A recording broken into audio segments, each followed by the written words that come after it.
Kawasaki TD40. Bagong-bago pa. Bagong-bago pa. Dadalawang beses pa lang daw nagamit ito. Tingnan, wala pang karumi-rumi.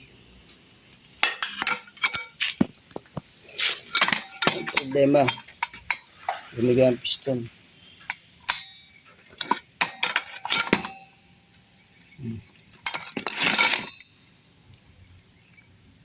Nagkulang sa halo ng tutik. Anong karburador niya? Bago pa. Wala pang kadumi-dumi. Yun ang stick niya.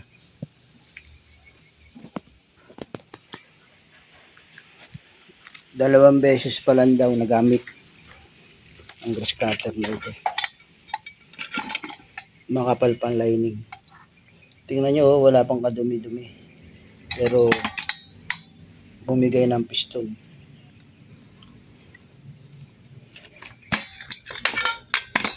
Kaya papalitan natin yan. Kawasaki. Assemble na natin ito. Palitan na natin yan ng bagong piston.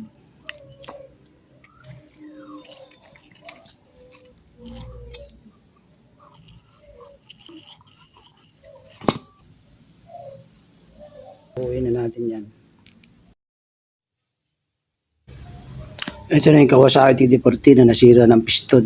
Nabuo na natin siya.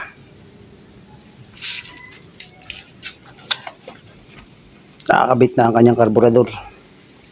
Pati ang kanyang tambutso. Ikakabit na lang natin yan dun sa kanyang shafting. Ito na siya. Bali na ikabit na natin yan sa kanyang shafting. Paanda rin natin kung uubra pa baga yung kanyang cylinder block. Testingin natin yan.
Yan, okay na. Piston ring ang pinilitan natin. Ang cylinder, hindi na. Testingin ulit natin yan.